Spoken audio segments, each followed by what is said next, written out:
Jangan lupa ya. Subscribe channel YouTube Novel Azkadina. Bab 5626.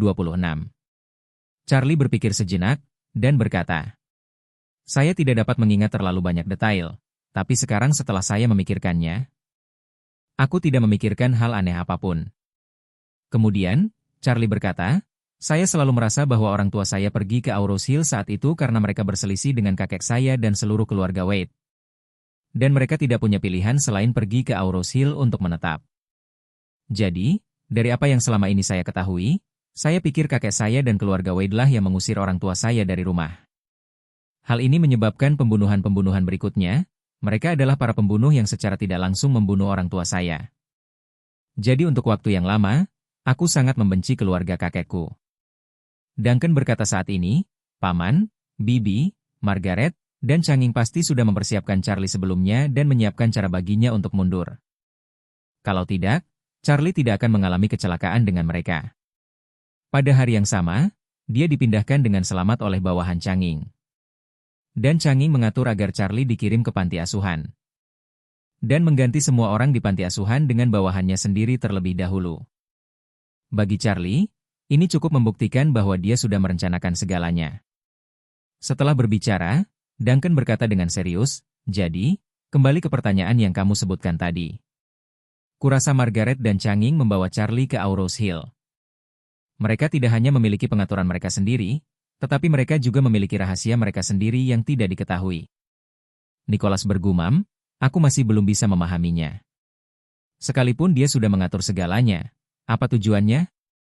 Betapapun bagusnya pengaturan, tetap ada risiko kesalahan. Dan dalam menghadapi lawan yang begitu kuat, begitu kesalahan dibuat. Ini akan menjadi masalah hidup dan mati. Jika Anda memikirkan tindakan perbaikan, sama sekali tidak ada peluang. Apalagi yang menjadi objek risikonya bukan orang lain, melainkan darah dagingnya sendiri. Menurut pemikiran orang normal, jika suatu kejadian dapat menyebabkan kematian, tidak ada seorang pun yang mau membiarkan anak-anaknya mengambil risiko seperti ini. Tapi dia dan Margaret ingin membawa Charlie. Bukankah agak tidak bertanggung jawab mengambil risiko ini?" Saat ini, Charlie berkata dengan acuh tak acuh, "Kakek, aku yakin ayah punya alasan untuk melakukan ini. Dan saya tidak berpikir dia tidak bertanggung jawab terhadap saya. Segala sesuatu ada risiko kematian, membawa anak keluar dengan mobil ada risiko kecelakaan mobil. Membawa anak berenang memiliki risiko tenggelam. Dan memberi makan anak tersebut berisiko tersedak hingga meninggal. Yang harus dipertimbangkan oleh orang tua adalah tidak menghindari semua risiko 100%. Dalam menghadapi risiko, ini semua tentang apakah hal itu layak dilakukan atau tidak. Saya yakin hanya sedikit orang tua yang tidak mengajak anak-anaknya keluar rumah untuk menghindari kecelakaan mobil. Apalagi melihat anak-anak mereka mati kelaparan karena tersedak. Jadi saya pikir mereka pasti punya alasan dan keyakinan mereka. Dan saya percaya mereka melakukan semua itu untuk kebaikan saya sendiri." Nicholas tertegun sejenak, lalu mengangguk ringan. "Charlie, apa yang kamu katakan masuk akal. Meskipun orang tuamu masih sangat muda saat itu. Keduanya adalah orang-orang yang sangat bijaksana. Keberuntungan jelas bukan sesuatu yang bisa tumbuh di rumah kaca. Entah mereka menyerahkanmu pada keluarga Wade atau keluarga Ann untuk membesarkanmu. Sangat sulit, atau bahkan mustahil, bagi Anda untuk tumbuh menjadi seperti sekarang ini. Mungkin orang tuamu punya pandangan jauh ke depan saat itu. Dan mereka meramalkan perkembanganmu hari ini sebelumnya." Saat ini, Duncan yang berada di samping tiba-tiba bertanya pada Charlie, "Tuan Wade, karena orang tua Anda telah menguasai beberapa kekuatan magis. Atau sudah menyentuh konteksnya? Apakah ada hubungannya dengan kekuatan yang kamu kuasai nanti?" Charlie sedikit terkejut dengan pertanyaannya. Dan tiba-tiba sebuah pikiran mengerikan muncul di benaknya. "Mungkinkah bukan kebetulan aku mendapatkan 9 kitab suci surgawi yang mendalam? Jika bukan kebetulan, lalu apa hubungan sebab akibat yang memungkinkan saya memperoleh warisan ini 20 tahun setelah orang tua saya meninggal?" Bab 5627. 20 tahun kemudian, itu adalah pertama kalinya dia makan malam bersama keluarga kakek dan neneknya. Tetapi dia belum makan dan Charlie merasa otaknya belum cukup tenang. Dia tidak memberitahu kakek neneknya dan Duncan bahwa dia telah memperoleh 9 kitab suci surgawi yang mendalam.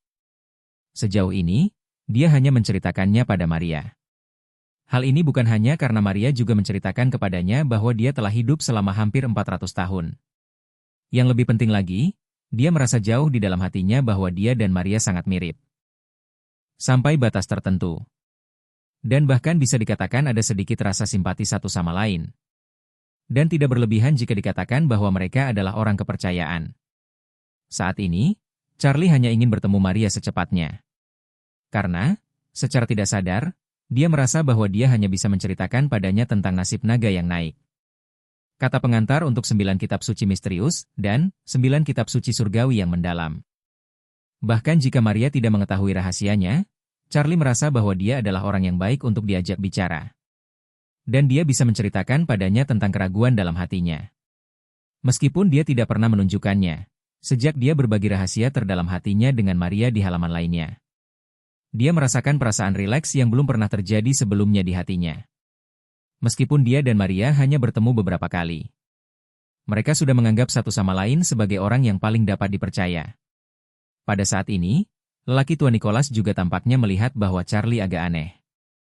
Jadi dia buru-buru mengganti topik dan berkata, "Charlie, aku baru saja mengenalkanmu pada pamanmu sekarang. Dan aku akan memperkenalkanmu pada 2 paman dan bibimu yang tersisa." Saat dia berbicara, dia menunjuk ke arah Markus dan berkata, "Charlie, ini paman kedua kamu, Markus. Dan pamanmu yang kedua bertanggung jawab atas bisnis luar negeri keluargaan saat ini."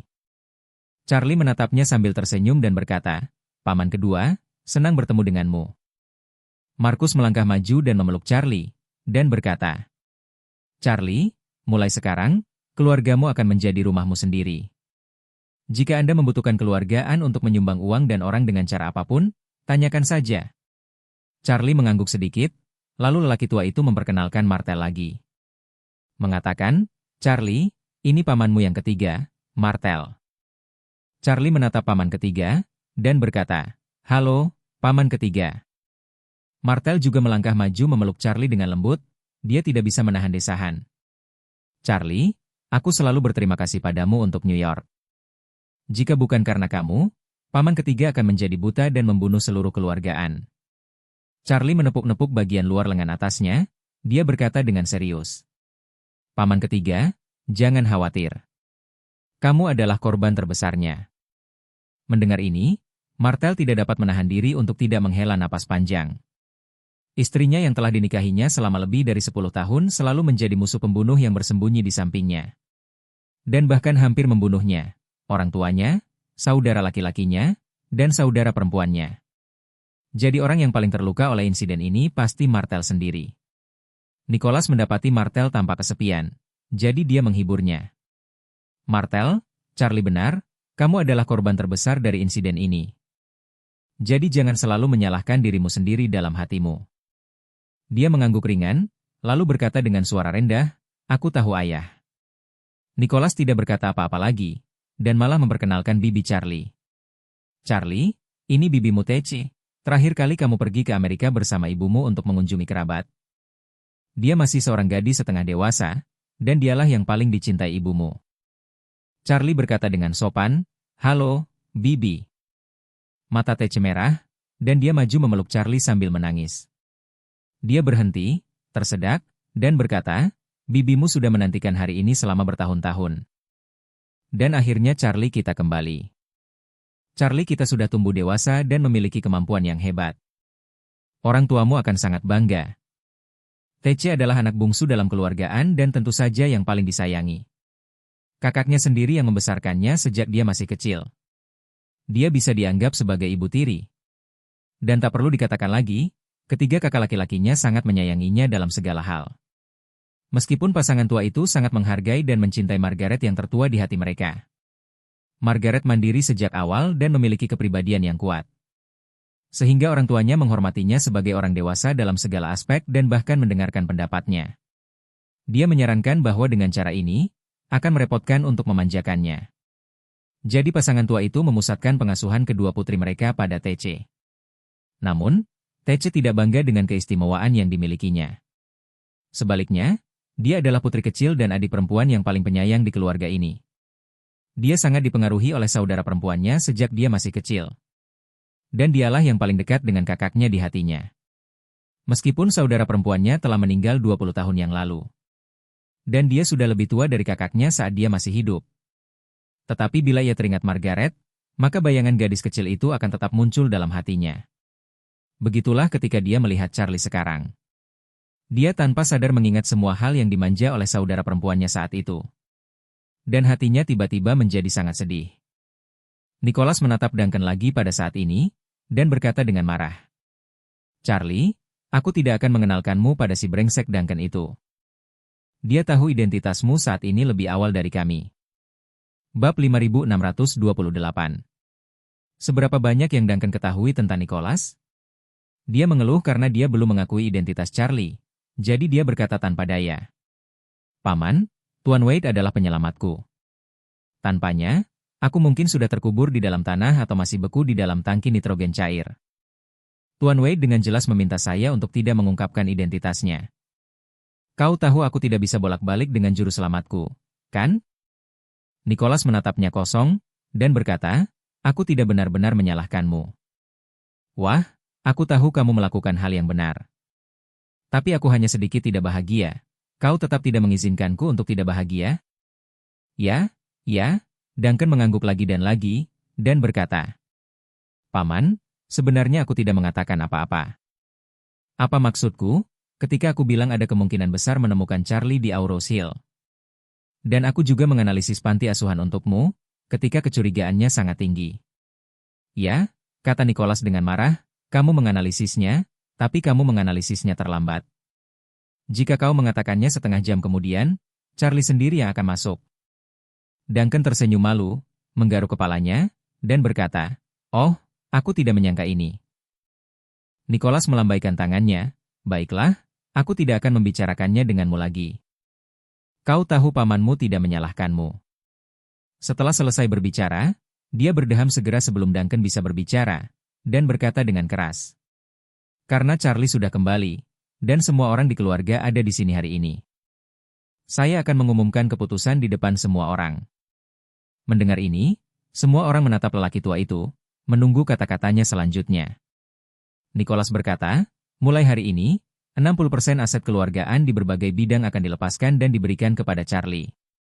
Setelah berbicara, Nicholas berkata lagi, jangan ungkapkan pendapatmu. Biarkan saya katakan apa adanya. Ada 3 alasan di balik keputusan ini. Pertama, setidaknya setengah dari aset Anne saat ini diperoleh oleh ibu Charlie. Kedua, Charlie sudah jauh dari rumah selama bertahun-tahun. Dan keluarga Anne kita berutang padanya. Ketiga, dia sudah menyelamatkan keluarga Anne 2 kali dan bersikap baik kepada keluarga Anne. Apa pendapatmu? Ketiga paman dan bibi Charlie berkata serempak, ayah, kami tidak keberatan. Charlie berkata saat ini, kakek, harta keluarga Anne adalah milik keluarga Anne, bukan milikku, dan aku tidak bisa mengambilnya. Nicholas melambaikan tangannya dan berkata, Charlie, kakek tidak sopan padamu. Uang tidak penting bagi keluarga Anne. Sekalipun 60 bagimu, sisanya tidak bisa kita habiskan dalam beberapa kehidupan. Itu hanya angka, tapi kamu harus melawan Warriors dan sekarang. Dan kamu perlu meningkatkan kekuatanmu dalam segala aspek. Terlebih lagi, sarang prajurit ini bukan satu-satunya musuhmu. Itu adalah musuh bersama keluarga kita. Uang keluargaan ada di tanganmu, dan itu bisa memberikan dampak terbesar. Charlie berkata sambil tersenyum, kakek, aku telah menerima keinginanmu. Tapi aku sebenarnya tidak kekurangan uang. Punya uang itu tidak terlalu berguna. Setelah itu, Charlie mengeluarkan 2 pil permajaan dari sakunya, dan berkata dengan tenang. Lihatlah kedua pil permajaan ini, harga 1 pil bisa dijual seharga 1 hingga 200 miliar, atau bahkan 2 hingga 300 miliar. Dan masih dolar as jika saya kekurangan uang. Saya bisa menemukan beberapa orang kaya untuk berdagang secara pribadi. Dan saya dapat dengan cepat mengumpulkan sejumlah besar kekayaan. Marshall melihat pil itu, dan berkata dengan sedikit malu. Oh, ini pil permajaan yang tidak saya beli dengan harga lebih dari 300 miliar dolar as. Charlie tersenyum dan berkata, tepat sekali. Setelah selesai berbicara, Dia menyerahkan kedua pil ini kepada kakek dan nenek, dan berkata, "Kakek dan nenek, kedua pil ini adalah hadiah kecil dari cucu. Terimalah, kamu sudah tua sekarang. Nanti kalau sudah tua, kamu akan memiliki banyak penyakit di tubuhmu. Jika Anda meminumnya, Anda dapat memperpanjang hidup Anda setidaknya 20 tahun." Kakek nenek Charlie semua secara tidak sadar pindah kembali, dan neneknya terus berkata, "Charlie, benda ini sangat berharga. Anda menyimpan sejumlah besar dana yang dapat ditukarkan kapan saja, terlalu mubazir jika memberi kami dua pil ini." Kakek Nicholas juga mengangguk dan berkata, "Charlie, kamu sudah memberi kakek pil terakhir kali. Ini menyelamatkanku. Bagaimana mungkin kakek masih menginginkan ramuanmu? Apalagi sejak kakek datang ke Auros Hill, tubuhnya jelas jauh lebih baik. Bahkan penyakit Alzheimer pun sudah sangat berkurang. Dan nenekmu juga dalam keadaan sehat, jadi jangan sia-siakan waktumu untuk kami berdua kali ini." Charlie tersenyum sedikit dan berkata, "Kamu bilang kesehatanmu sudah jauh lebih baik sejak kamu datang ke Auros Hill. Dan kamu tinggal di Villa Wan Liu. Apakah kondisinya membaik dalam beberapa hari?" "Ya." Nicholas mengangguk dan berkata, "Hanya setelah tinggal di Wan Liu Villa kesehatanku membaik secara nyata. Bukan hanya aku, nenekmu juga jelas membaik, dan begitu pula pamanmu. Konon nenekmu meminta seorang Hong Tianxi untuk menunjukkan Feng Shui villa ini. Sebelumnya saya tidak percaya, tapi kali ini saya benar-benar yakin." Charlie berkata dengan tenang, "Villa Wan Liu dapat membuatmu, nenek, dan orang lain menjadi sehat. Ada peningkatan yang jelas, tapi itu tidak ada hubungannya dengan Feng Shui. Feng Shui dapat mengubah keberuntungan dan aura seseorang dalam tubuh. Namun, hal ini tidak memberikan dampak kesehatan yang langsung." Nicholas bertanya dengan heran, "Apa yang terjadi?" Charlie mengangkat bahunya dan berkata sambil tersenyum, "Ketika Hong Tianxi datang ke sini untuk melihat Feng Shui, saya juga datang ke sini. Mengetahui bahwa kamu tidak dalam kondisi kesehatan yang baik dan nenek sudah semakin tua. Saya meninggalkan formasi dan pil peremajaan di sini. Pada dasarnya logikanya adalah bahwa formasi mengendalikan kekuatan obat dari pil peremajaan. Membiarkannya dilepaskan secara perlahan di dalam villa, lalu diserap oleh orang-orang di dalam villa." Keluarga tercengang, dan lelaki tua itu berseru, "Charlie, kau meninggalkan pil peremajaan senilai 300 miliar dolar AS di rumah ini?"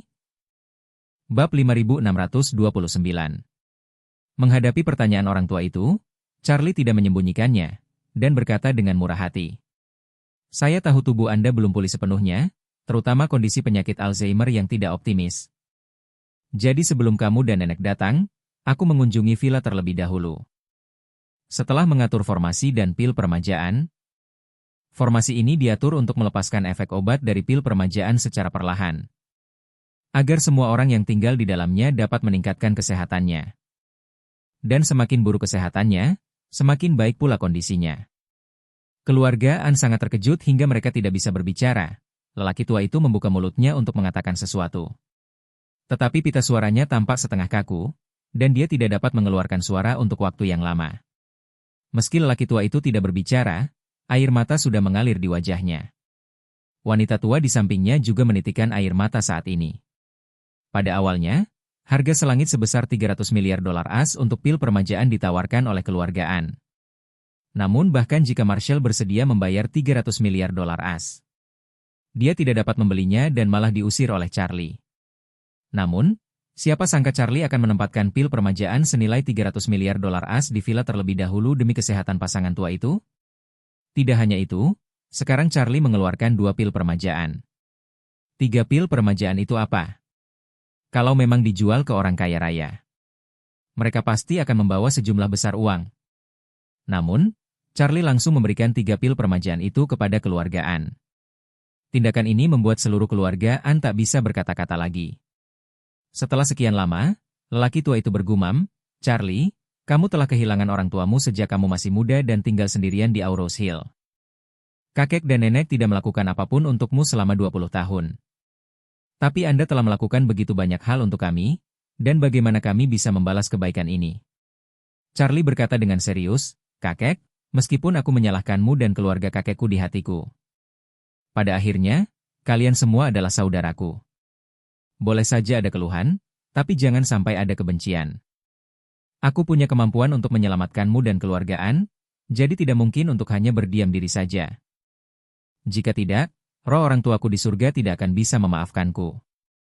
Mendengar hal itu, lelaki tua itu pun menangis. Dan wanita tua di sampingnya tidak bisa menahan diri untuk memegang tangan Charlie, menangis dan berkata, "Charlie, kamu benar, kita semua adalah saudara jika kamu memikirkannya seperti ini." Nenek benar-benar akan meninggal dengan tenang.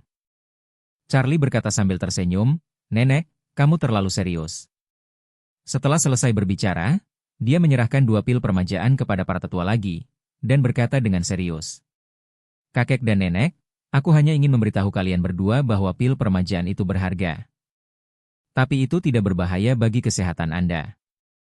Kalau soal umur panjang, nggak ada apa-apanya, kalian berdua santai aja. Anda tidak perlu memiliki terlalu banyak beban psikologis." Marshall di samping juga dengan cepat membujuk, "Ya, ayah, ibu, kalian berdua sudah tua, tubuh ayah masih banyak masalah. Dan Anda membutuhkan obat ajaib semacam ini untuk menstabilkan tubuh. Dan ini juga merupakan bakti Charlie kepada orang tua, jadi jangan menolak lagi." Wanita tua itu tidak berani mengambil keputusan sendiri, jadi dia menatap Nicholas dengan mata bertanya-tanya. Orang tua itu ragu-ragu lagi dan lagi, menatap Charlie, dan berkata, "Charlie, kakek tahu bahwa ini adalah baktimu kepada orang tua, dan nenekmu dan aku bisa menerimanya. Tapi kamu juga harus menerima saham dan aset keluargaan. Apakah kamu punya uang, atau kekurangan uang? Ini semua keinginan kakek nenek. Kami menerima baktimu sebagai anak, dan kamu menerima keinginan kami, inilah kesepakatan keluarga yang sesungguhnya." Ketiga paman Charlie dan bibinya mengangguk setuju, terutama paman kedua Markus, yang berkata tanpa ragu, "Charlie, mulai sekarang, aset dan sumber daya keluargaan akan dialokasikan olehmu sesuka hati. Dan aku akan membantumu di masa depan. Kau bisa memberitahuku apa saja."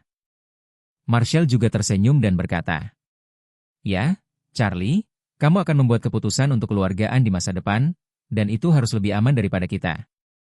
Kamu tidak bisa menolak kebaikan kakekmu." Untuk keluargaan, Charlie menyelamatkan mereka 2 kali. Dia dengan murah hati mengeluarkan 3 pil permajaan satu demi satu. Menghadapi kasih sayang semacam ini, keluargaan selalu menyimpannya di hati mereka. Keluargaan tidak pernah berutang budi di masa lalu, tetapi sekarang, mereka berutang budi pada Charlie apapun yang terjadi. Mereka masih belum tahu bantuannya, jadi mereka semua berharap Charlie bisa menerima aset Anne, agar mereka bisa merasa lebih tenang hatinya.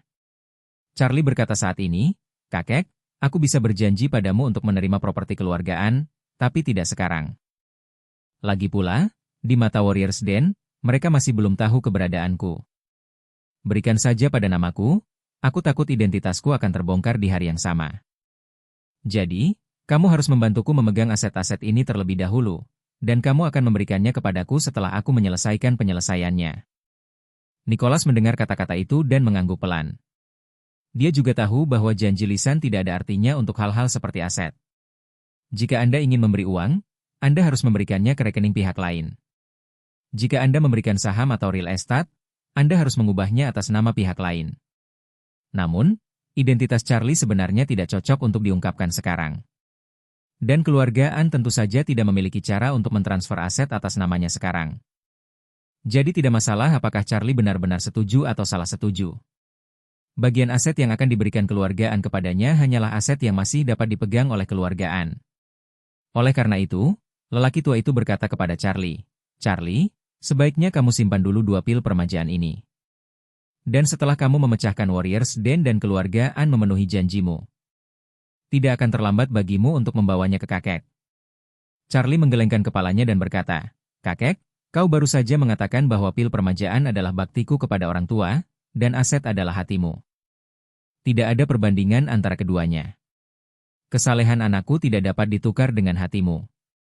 Jadi kenapa kau harus menunggu? Apakah kau bersedia menerima baktiku saat aku tiba?" Marshall di samping tidak bisa menahan diri untuk membujuk, "Ya, ayah. Pil permajaan adalah bakti Charlie kepadamu dan ibu. Kenapa kamu terus menghindar dan menolak?" Nicholas melihatnya, menatapnya, lalu Charlie, mendesah, dan berkata dengan tenang, Hei, sejujurnya, aku lebih menginginkan pil peremajaan ini daripada siapapun. Jika saya memakannya, saya tidak akan menderita penyakit Alzheimer lagi. Dan setidaknya memiliki 10 atau 20 tahun lagi untuk hidup, untuk orang seusiaku. Ini adalah hal paling berharga di dunia. Berbicara tentang hal ini, dia tidak bisa menahan diri untuk berkata dengan malu.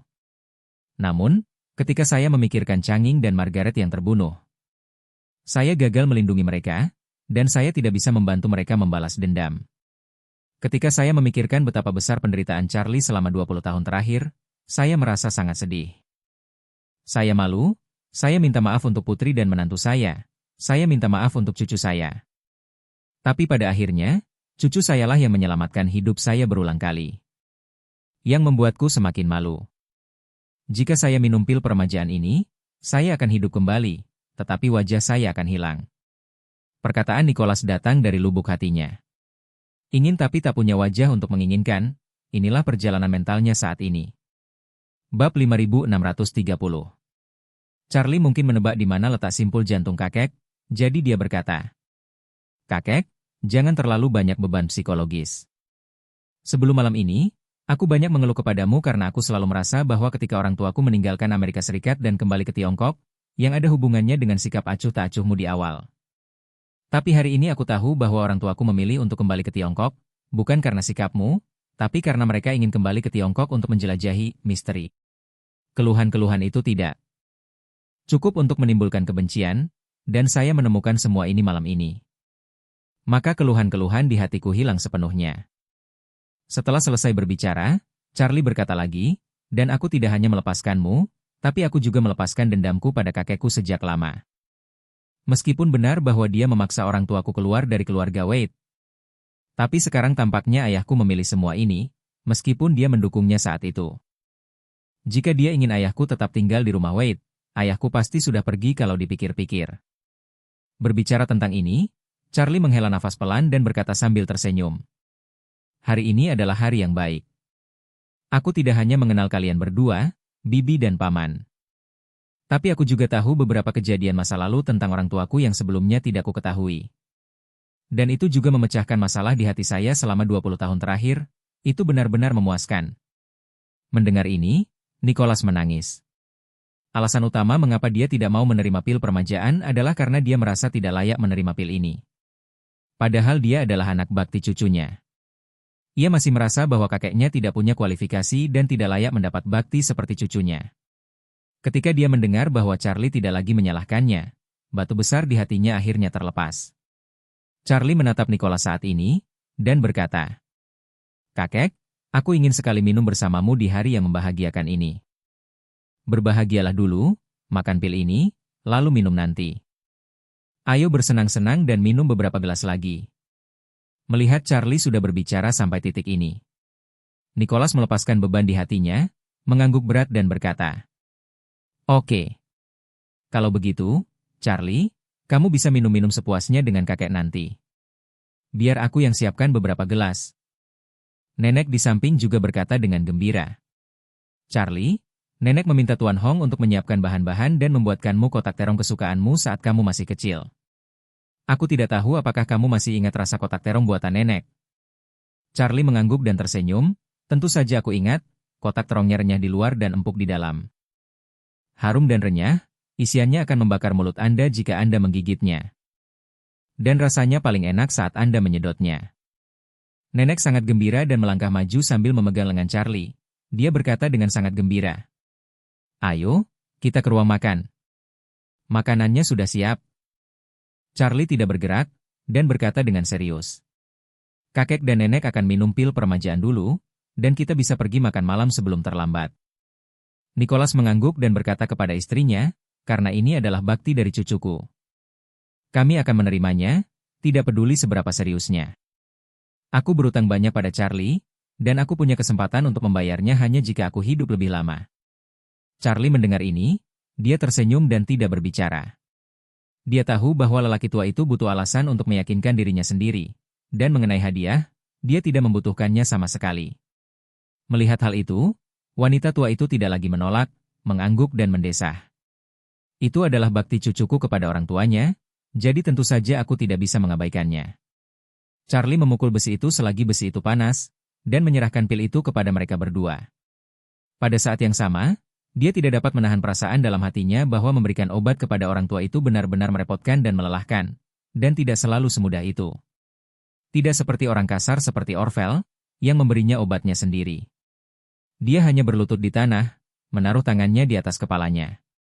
Minum obatnya, membenturkan kepalanya ke tanah, dan mengucapkan terima kasih, Guru Wade, atas obatnya. Selesai. Setelah mendesah, Charlie berkata kepada mereka berdua, "Kakek dan nenek, cepat minum pilnya, lalu kita makan." Setelah ngobrol lama sekali, aku jadi lapar. Kedua orang itu setelah melirik, baru saja mengambil ramuan itu, lalu saling memandang. Pada ramuan itu, dan pada Charlie dan keempat anak itu, dan kemudian keduanya mengambil ramuan itu pada saat yang sama dan perlahan-lahan memasukkannya ke dalam mulut mereka. Kecuali Charlie, seluruh keluarga Ann, dan juga Duncan. Semua menatap para tetua dengan mata terbelalak dan tak berkedip, ingin melihat sendiri kemanjuran pil permajaan. Bahkan paman Charlie, Marshall, di pelelangan itu, hanya melihat efek dari meminum seperempat pil permajaan tetapi tidak pernah melihat seluruh pil permajaan diminum sekaligus. Kedua pasangan tua itu terus saling memandang, dan mereka ingin melihat efek kembali ke masa lalu dalam legenda pil permajaan dari wajah masing-masing. Tetapi pil permajaan tidak pernah mengecewakan siapapun. Begitu efek obatnya mulai berefek, ia langsung tampak seperti tayangan selide yang bergerak cepat dan lambat. Rambut putih salju kedua orang tua itu dengan cepat berubah menjadi sedikit hitam berbintik-bintik. Dan kerutan dalam di wajah mereka tampak terisi. Penuh dalam sekejap. Wajah-wajah kendur itu juga jelas memiliki kemampuan untuk melawan gravitasi. Keduanya menatap pasangan mereka yang menghabiskan sebagian besar hidup mereka bersama dan menyaksikan satu sama lain bertambah tua. Dan tiba-tiba mulai tumbuh lebih muda dengan cepat. Mereka berdua terkejut sekaligus gembira dalam hati. Pengalaman yang luar biasa ini membuat perasaan mereka satu sama lain diperbarui di hati mereka. Dan perubahan yang lebih besar ada pada tubuh mereka berdua.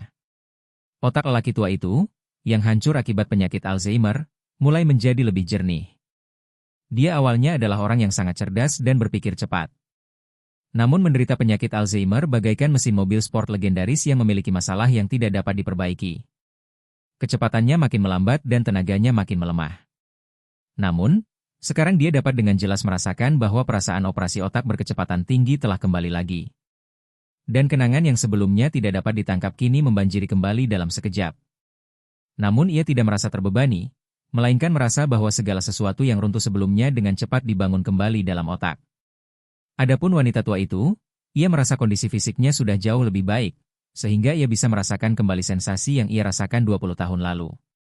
Perasaan kembali ke masa lalu ini membuatnya gembira dan gembira, tetapi sedetik kemudian, dia tiba-tiba menutupi wajahnya dan menangis terseduh-seduh. Sebab, 20 tahun yang lalu, tahun itulah putri sulung dan menantu kesayangannya terbunuh. Seperti dirinya, lelaki tua itu juga teringat akan kematian putri dan menantunya setelah secara pribadi merasakan bagaimana rasanya menjadi 20 tahun lebih muda. Dia juga sempat terpuruk secara emosional dan mulai menangis dalam diam. Yang lain tidak mengalaminya secara pribadi, jadi mereka tidak tahu mengapa mereka menangis. Mereka pikir mereka hanya bahagia, jadi mereka menangis karena bahagia. Jadi, mereka semua melangkah maju untuk menghibur mereka. Marshall berkata, "Ayah, Ibu, kenapa kalian berdua masih menangis? Melihatmu tiba-tiba tampak jauh lebih muda, kami sangat senang." "Ya?" TC juga berkata berulang kali. "Ayah, Ibu, tiba-tiba fitur wajah kalian jadi 10 tahun lebih muda. Luar biasa." Pasangan tua itu saling memandang dan dapat melihat mengapa satu sama lain menangis. Orang tua itu adalah orang pertama yang menyeka air matanya, dengan lembut memeluk wanita tua itu ke dalam pelukannya. Dan menghiburnya seperti membujuk anak kecil. "Oke, jangan menangis, jangan menangis. Hari ini adalah hari yang penuh kebahagiaan, di hadapan Charlie, kita berdua tak perlu meneteskan air mata lagi." Wanita tua itu menyeka air matanya, mengangguk berat, dan berkata dengan senyum yang dipaksakan. Jangan menangis, Charlie lapar, ayo makan cepat. Saya sudah menunggu makanan ini selama 20 tahun, tidak sabar menunggu 1 menit lagi."